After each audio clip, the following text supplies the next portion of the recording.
वटसावित्री पूर्णिमा व्रत कथा। ज्येष्ठ मास की पूर्णिमा के दिन यह व्रत किया जाता है। यह व्रत 3 दिन के लिए रखते हैं, कोई कोई 1 दिन भी रखते हैं। इस दिन हवन किया जाता है। व्रत की पूजा में पूजन सामग्री भीगे चने, कुकू, चावल, फूल, फल, दक्षिणा आदि। नाड़ा लपेटने के लिए सफेद 108 परिक्रमा करें लपेट कर, और कुछ भी गिन लें, जो भी हो सके गिनती कर लें। फलिदाने हैं, टॉफ़ी है, जो भी गिनती करके रखें और 108 परिक्रमा लगाएं। मध्य प्रदेश के राजा अश्वपति के यहाँ पुत्री सावित्री का जन्म हुआ। सावित्री सत्यवान की कीर्ति सुनकर उनके यहाँ उनके साथ विवाह कर लिया। जब यह बात नारद जी को मालूम हुई तो वह रोज राजा अश्वपति से जाकर बोले, आपने भारी भूल की है। सत्यवान गुण संपन्न धर्मात्मा अवश्य है, लेकिन वह अल्पायु है, केवल 12 वर्ष तक ही जीवित रहेगा, उसके बाद उसकी मृत्यु हो जाएगी। नारद जी की बात सुनकर राजा अश्वपति उदास हो गए। विचार करके सारी बात अपनी पुत्री सावित्री को कहा सुनाई। सावित्री नारद जी से सत्यवान की मृत्यु का समय मालूम कर लिया। सावित्री सासु नेत्रहीन थे, वह उनके सास ससुर की बहुत सेवा करती थी। सावित्री ससुराल पहुंचते ही सासू की सेवा करना शुरू कर दिया। जब जाना कि पति की मृत्यु नज़दीक है, तब सावित्री ने अपने 3 दिन पूर्व से ही उपवास शुरू कर दिया और सासू से पूछा कि मैं जंगल जाऊं।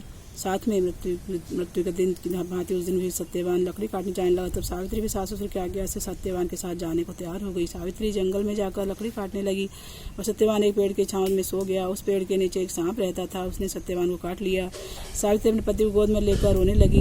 इतने में उधर शिव पार्वती जी शंकर पार्वती निकले। सावित्री ने उनके पैर पकड़कर कहा कि मेरे पति को जीवित कर। तब उन्होंने कहा कि आज बड़ पूजा की पूर्णिमा है, तो बड़ की पूजा कर, तेरा पति जीवित हो जाएगा। तब सावित्री ने बड़ की पूजा की। बड़ के पत्तों गहने बनाकर पहने।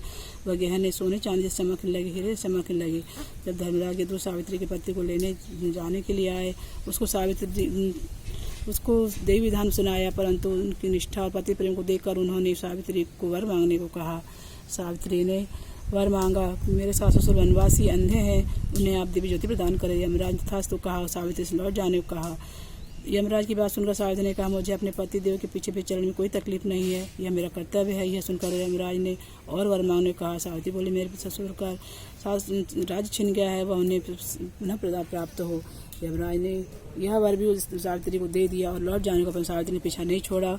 और वह यमराज तीसरा वर मांगने को कहा तो सावित्री पुत्रवती होने का वर मांग लिया। यमराज 200 पुत्र होने का वरदान दे दिया। सावित्री के पीछे पीछे चलने लगी। यमराज बोले, अब क्या चाहते हो? सावित्री बोली, मुझे पुत्रवती होने का वरदान देकर आप मेरे पति को ले जा रहे हो।